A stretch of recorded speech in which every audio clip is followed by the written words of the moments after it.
चलिए जानते हैं दिल्ली की 25 बड़ी खबरों को सिर्फ 10 मिनट में। लेकिन उससे पहले वीडियो को लाइक और चैनल को सब्सक्राइब जरूर करें।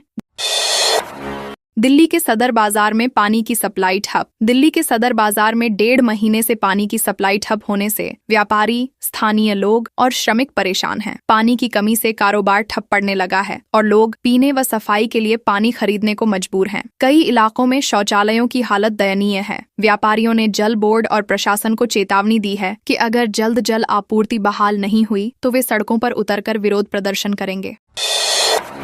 दिल्ली सरकार का बड़ा कदम, 1593 सीनियर रेजिडेंट डॉक्टरों की भर्ती शुरू। दिल्ली सरकार ने स्वास्थ्य सेवाओं को बेहतर बनाने के लिए 1593 सीनियर रेजिडेंट डॉक्टरों की भर्ती प्रक्रिया शुरू की है। लोकनायक, जीटीबी और अन्य सरकारी अस्पतालों में डॉक्टरों की कमी पूरी करने के लिए यह निर्णय लिया गया है। खासकर एनेस्थीसिया और स्त्री रोग विभागों को इस भर्ती से राहत मिलेगी। भर्ती प्रक्रिया केंद्रीकृत और पारदर्शी रखी गई है। सरकार का लक्ष्य है कि 2025-26 तक सभी नियुक्तियां पूरी कर स्वास्थ्य सेवाओं को मजबूत किया जाए।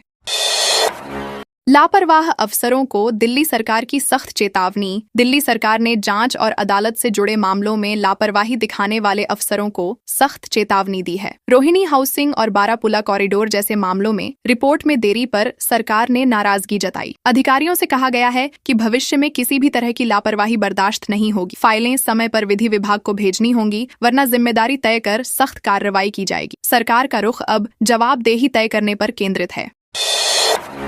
दिल्ली सरकार के फैसले से एमसीडी के इंजीनियरों की बढ़ी टेंशन। दिल्ली सरकार ने निर्माण कार्यों में पारदर्शिता लाने के लिए ठेकेदारों को सीधे भुगतान की प्रक्रिया पर रोक लगा दी है। अब हर भुगतान वित्त विभाग की अनुमति से ही होगा। लेटर ऑफ क्रेडिट प्रणाली खत्म कर केंद्रीकृत भुगतान व्यवस्था लागू की गई है। इस फैसले से एमसीडी इंजीनियरों में हलचल मच गई है। सरकार का कहना है कि इस कदम से योजनाओं में पारदर्शिता आएगी और फंड का दुरुपयोग रोका जा सकेगा।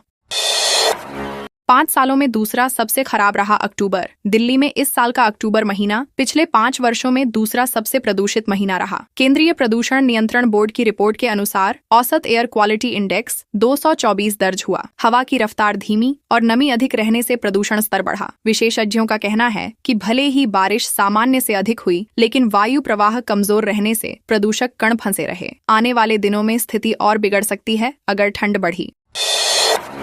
दिल्ली में फर्जी एसिड अटैक मामले का पर्दाफाश। बाहरी दिल्ली पुलिस ने फर्जी एसिड अटैक मामले का खुलासा करते हुए छात्रा के पिता अकील खान को गिरफ्तार किया है। अकील ने अपने परिवार के साथ मिलकर सिंपैथी पाने और पुराने केस से ध्यान हटाने के लिए यह साजिश रची थी। छात्रा ने खुद पर एसिड डालकर झूठी कहानी बनाई। इससे पहले उसका भाई और चाचा गिरफ्तार हो चुके हैं। पुलिस अब बाकी आरोपियों की तलाश में जुटी है। मामला सोशल मीडिया पर खूब चर्चा में है। नाबालिग को 20,000 का लालच देकर 27 दिन के बच्चे का कराया अपहरण। दिल्ली पुलिस ने 27 दिन के मासूम बच्चे के अपहरण का मामला सुलझा लिया है। अपहरण की साजिश में शामिल नाबालिग को 20,000 रुपए का लालच दिया गया था। आरोपियों ने बच्चे को अगवा कर बेचने की योजना बनाई थी। पुलिस ने त्वरित कार्रवाई करते हुए बच्चे को सकुशल बरामद कर लिया। मुख्य आरोपियों की पहचान कर ली गई है और गिरफ्तारी की प्रक्रिया जारी है। घटना ने राजधानी में सुरक्षा व्यवस्था पर सवाल खड़े कर दिए हैं। सैन फ्रांसिस्को से 58 लाख का सोना छिपाकर भारत ला रही थी 2 महिलाएं। दिल्ली एयरपोर्ट पर सीमा शुल्क विभाग ने 2 महिलाओं को गिरफ्तार किया है, जो सैन फ्रांसिस्को से 58 लाख रुपए मूल्य का सोना छिपाकर ला रही थीं। तलाशी के दौरान महिलाओं के कपड़ों और बैग से सोने की ज्वेलरी बरामद हुई। अधिकारियों ने बताया कि दोनों महिलाएं एक अंतर्राष्ट्रीय तस्करी गिरोह से जुड़ी हो सकती हैं। उन्हें गिरफ्तार कर विस्तृत पूछताछ की जा रही है ताकि नेटवर्क के अन्य सदस्यों तक पहुंचा जा सके। कोर्ट कमिश्नर को धमकाने पर दिल्ली हाईकोर्ट ने निखिल बंसल को 1 महीने की जेल की सजा। दिल्ली हाईकोर्ट ने कोर्ट कमिश्नर को धमकाने के मामले में निखिल बंसल को 1 महीने की सजा सुनाई है। अदालत ने कहा कि बंसल ने न्याय प्रक्रिया को प्रभावित करने की कोशिश की और अवैधानिक कार्य किए। यह मामला औद्योगिक कोयले के निपटान से जुड़ा था, जिसमें उनके पिता भी आरोपी थे। अदालत ने बंसल पर जुर्माना भी लगाया और आदेश दिया कि वे तुरंत तिहाड़ जेल में आत्मसमर्पण करें। यमुना सफाई पर उड़े 6,856 करोड़ पर सुधार zero. Centre for science and environment की रिपोर्ट ने खुलासा किया है कि यमुना की सफाई पर 6,856 करोड़ रुपए खर्च होने के बावजूद हालात जस के तस हैं। नदी में प्रदूषण का स्तर लगातार बढ़ रहा है। रिपोर्ट में सुझाव दिया गया कि केवल धन खर्च करने से समाधान नहीं होगा, बल्कि औद्योगिक कचरा नियंत्रण, सीवेज ट्रीटमेंट, वृक्षारोपण, जल संरक्षण और जन जागरूकता पर फोकस जरूरी है। सीएसआई ने सरकार से तत्काल ठोस कदम उठाने की मांग की है। ताकि यमुना फिर से जीवनदायिनी बन सके।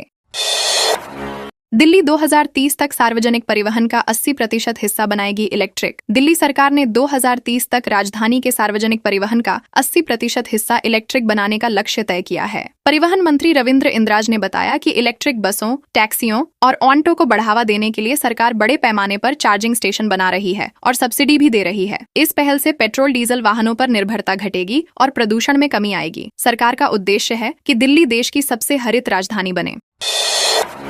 दिल्ली जल बोर्ड का कनेक्शन काटने की धमकी देकर करता था ठगी। दिल्ली पुलिस ने जल बोर्ड के नाम पर ठगी करने वाले एक गिरोह का पर्दाफाश किया है। आरोपियों में एक बीटेक पास युवक शामिल है जो लोगों का डेटा विभिन्न राज्यों में फैले ठगों को बेचता था। यह गिरोह फोन कॉल और मैसेज के जरिए जल बोर्ड का कनेक्शन काटने की धमकी देकर लोगों से पैसे वसूलता था। पुलिस ने आरोपी को गिरफ्तार कर उसके पास से कई मोबाइल और डाटा रिकॉर्ड बरामद किया है। जाँच जारी है। 6,856 करोड़ खर्च करने के बाद भी यमुना है मैली। यमुना की सफाई पर अब तक 6,856 करोड़ रुपए खर्च हो चुके हैं, लेकिन नदी की हालत में कोई बड़ा सुधार नहीं हुआ है। Centre for science and environment का कहना है कि सिर्फ फंड से नहीं, बल्कि सही नीति, सीवेज प्रबंधन, औद्योगिक अपशिष्ट नियंत्रण और जन सहभागिता से ही बदलाव संभव है। रिपोर्ट में कहा गया है कि सरकार, विशेषज्ञों और जनता को मिलकर स्थायी समाधान निकालना होगा, तभी यमुना को वास्तव में स्वच्छ बनाया जा सकेगा। प्रदूषण से मुकाबले को 40 अतिरिक्त मेट्रो ट्रेन चलाने का आदेश। दिल्ली में बढ़ते प्रदूषण से निपटने के लिए डीएमआरसी ने 40 अतिरिक्त मेट्रो ट्रेनें चलाने का निर्णय लिया है। यह कदम ग्रैब के तहत उठाया गया है ताकि लोग निजी वाहनों की बजाय सार्वजनिक परिवहन अपनाएं। अधिकारियों ने बताया कि यदि ग्रैब 3 लागू हुआ तो ट्रेनें 60 तक बढ़ाई जाएंगी। निर्माण स्थलों पर एंटी स्मॉग गन लगाई जा रही हैं और प्रदूषण फैलाने वाली गतिविधियों पर सख्ती से रोक लगाई जा रही है।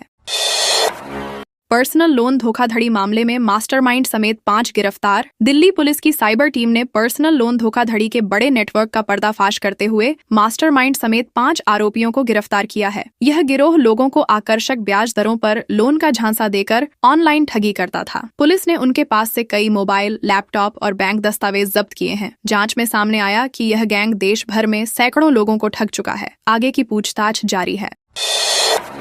7 राज्यों के 76 रेलवे स्टेशनों पर बनेगा होल्डिंग एरिया। त्योहारी सीजन में भीड़ प्रबंधन के लिए रेल मंत्रालय ने बड़ा फैसला लिया है। नई दिल्ली स्टेशन पर सफल प्रयोग के बाद अब 7 राज्यों के 76 प्रमुख रेलवे स्टेशनों पर स्थायी होल्डिंग एरिया बनाए जाएंगे। इसमें आनंद विहार, हजरत निजामुद्दीन और पुरानी दिल्ली स्टेशन भी शामिल हैं। इन इलाकों में यात्रियों के बैठने और ठहरने की व्यवस्था होगी ताकि भीड़ और भगदड़ की घटनाओं से बचा जा सके। यह कदम यात्री सुरक्षा के लिए अहम माना जा रहा है।